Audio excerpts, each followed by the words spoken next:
ನಮಸ್ಕಾರ ಸ್ನೇಹಿತರೆ, Abhi news update YouTube ಚಾನಲ್ಗೆ ಸ್ವಾಗತ. ಪಿಯುಸಿ ವಿದ್ಯಾರ್ಥಿಗಳ ಗಮನಿಸಿ, ನಿಮ್ಮ ಕಾತರದ ಕಾಯುವಿಕೆಯು ಈಗ ತೆರೆ ಬಿದ್ದಿದೆ.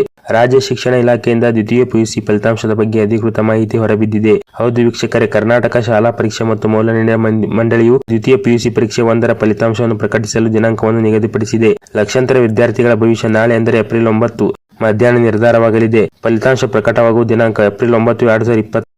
ಸಮಯ ಮಧ್ಯಾಹ್ನ ಸರಿಯಾಗಿ 3 ಗಂಟೆಗೆ ಸುದ್ದಿಗೋಷ್ಠಿ ನಡೆಸಿ ಫಲಿತಾಂಶ ಬಿಡುಗಡೆ ಮಾಡಲಾಗುತ್ತದೆ. ಮಧ್ಯಾಹ್ನ 3:30 ನಂತರ ನೀವು ಅಧಿಕೃತ ವೆಬ್ಸೈಟ್ನಲ್ಲಿ ಫಲಿತಾಂಶ ನೋಡಬಹುದು. ವಿದ್ಯಾರ್ಥಿಗಳು ತಮ್ಮ ಫಲಿತಾಂಶ ನೋಡಲು krresult.nice.in ಅಥವಾ kseab.karnataka.gov.in ವೆಬ್ಸೈಟ್ಗೆ ಭೇಟಿ ನೀಡಬೇಕು.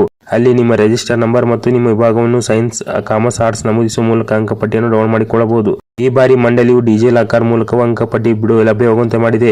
ಒಂದು ವೇಳೆ ವೆಬ್ಸೈಟ್ ಸರ್ವರ್ ಬಿಜಿಯಾಗಿದ್ದರೆ ಗಾಬರಿ ಪಡಬೇಡಿ, ಸ್ವಲ್ಪ ಸಮಯದ ನಂತರ ಪ್ರಯತ್ನಿಸಿ. ಪರೀಕ್ಷೆ ಬರೆದ ಎಲ್ಲ ವಿದ್ಯಾರ್ಥಿಗಳು ಅಭಿ ನ್ಯೂಸ್ ಅಪ್ಡೇಟ್ ಪರವಾಗಿ ಶುಭಾಶಯಗಳು. ಈ ಮಾಹಿತಿ ನಿಮಗೆ ಇಷ್ಟವಾಗಿದ್ದರೆ ಕೂಡಲೇ ವಿಡಿಯೋ ಲೈಕ್ ಮಾಡಿ ಮತ್ತು ನಿಮ್ಮ ಸ್ನೇಹಿತರೊಂದಿಗೆ ಶೇರ್ ಮಾಡಿ. ಹೆಚ್ಚಿನ ಸುದ್ದಿಗಳಿಗಾಗಿ ನಮ್ಮ ಚಾನೆಲ್ ಅನ್ನು ಸಬ್ಸ್ಕ್ರೈಬ್ ಆಗುವುದನ್ನು ಮರೆಯಬೇಡಿ. ಧನ್ಯವಾದಗಳು.